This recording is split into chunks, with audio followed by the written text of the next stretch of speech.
Neste bloco, nós vamos conhecer como é o processo de conservação desses sapos para futuras pesquisas do grupo Sapoteca.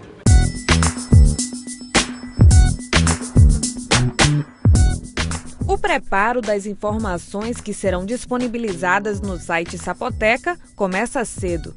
É preciso primeiro um projeto de pesquisa sobre qual espécie será estudada, para então levantar o embasamento teórico e ir a campo à procura de novos sapos. O material vai chegando a partir de expedições em campo, normalmente, que estão vinculadas a projetos de pesquisa. E os pesquisadores, que são alunos ou pesquisadores residentes, ou alunos de doutorado, alunos de mestrado, ou bolsistas, eles trazem esse material de campo já naturalmente como resultado do seu projeto de pesquisa em particular. E esse material vai sendo então processado e catalogado para disponibilização do site. Então geralmente é fruto de expedições a campo.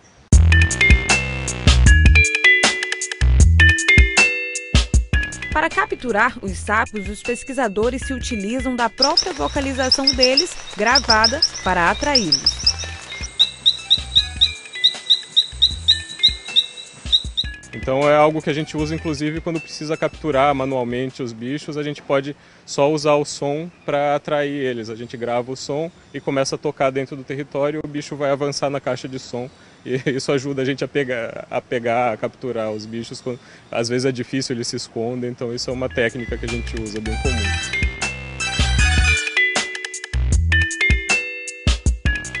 Aqui é um lugar onde acontece a triagem dos sapos, onde os pesquisadores trazem suas amostras e os bichos que foram coletados em campo. O Pedro vai explicar um pouquinho para a gente o que acontece, qual é o processo que ocorre até o sapo chegar nesse estado. Sim, então normalmente a gente já recebe eles, quando chega aqui no Instituto, eles já foram conservados em campo e fixados, então a gente recebe já eles dessa forma, ou eles estão vivos e a gente faz isso aqui. O processamento dos exemplares que foram coletados envolve primeiro a anestesia deles, então eles morrem por excesso de anestesia e depois a gente fixa eles. O que é fixar? É colocar eles numa posição padrão, vocês podem ver aqui que todos estão numa mesma posição, e cobrir eles com um papel umedecido em formol. Depois de alguns dias no formol, eles vão para o álcool 70%, que é onde eles ficam conservados. Daí cada animal que chega aqui tem uma etiqueta também na perninha com um número de coletor. Então cada pessoa que vai para campo tem um número de coletor e vai marcar o bicho aqui. Isso porque a pessoa pode ter coletado também amostras de sangue ou tecido e armazenado essas amostras em tubinhos, que nem esses para conservação, que isso vai para análise posterior de genética, toxicologia, e cada tubinho tem a mesma numeração da etiqueta do animal correspondente, é assim que a gente faz o controle. Inclusive os cantos também, se esse bicho foi gravado, filmado em campo, a gente tem o controle disso, é só colocar depois numa tabela o número, então a gente tem controle de todo o processo. A gente consegue recuperar as informações de coleta, onde você estava, a data, o horário, temperatura, todas essas informações a gente consegue recuperar e depois abastecer um banco de dados que vai, por exemplo, alimentar o site da Sapoteca.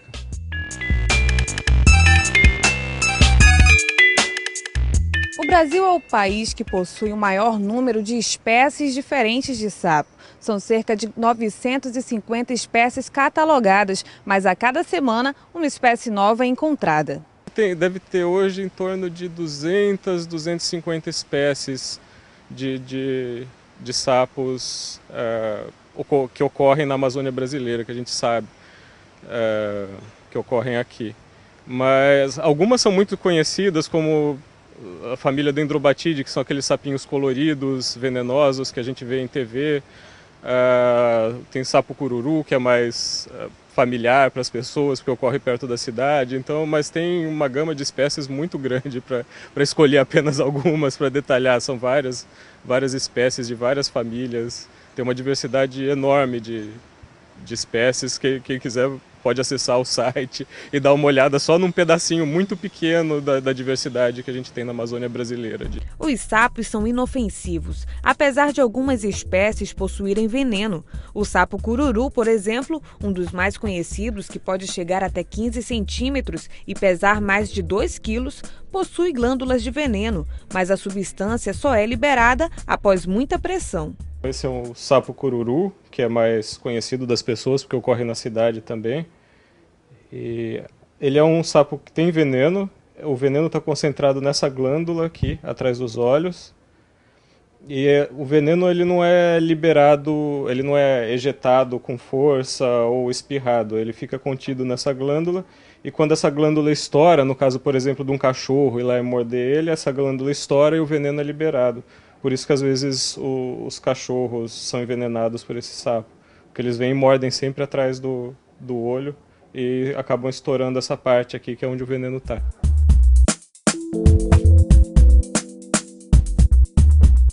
Os sapos são carnívoros e se alimentam de insetos e aracnídeos, papel fundamental para o nosso ecossistema. Sem eles, poderíamos vivenciar uma superpopulação de insetos.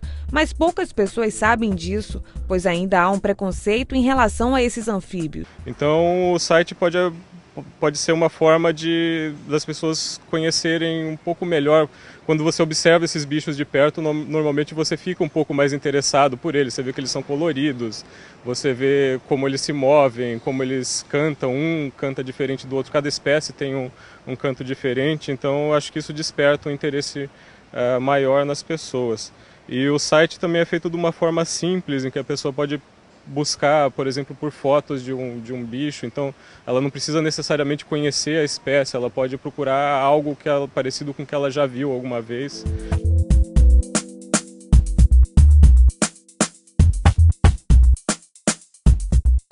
Como bicho de estimação é meio difícil, você precisa de condição de umidade controlada, de temperatura. Eles são muito sensíveis a mudanças de umidade.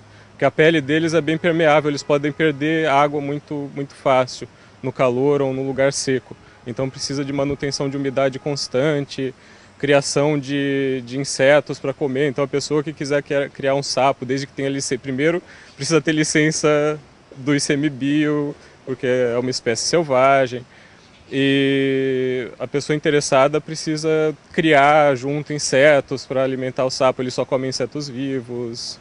Então é meio complicado criar. Por que as pessoas associam o sapo a um bicho nojento?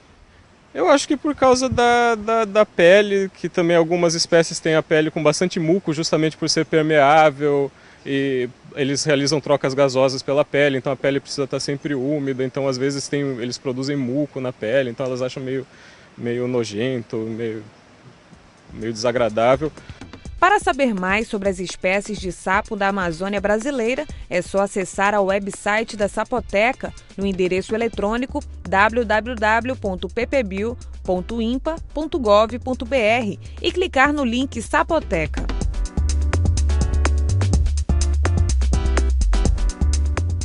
O Planeta Amazônia fica por aqui, mas você pode rever essa e outras matérias na nossa página no facebook.com/Planeta Amazônia ou acessar o maior acervo de vídeos sobre a Amazônia no site www.amazonsat.com.br. Até a próxima!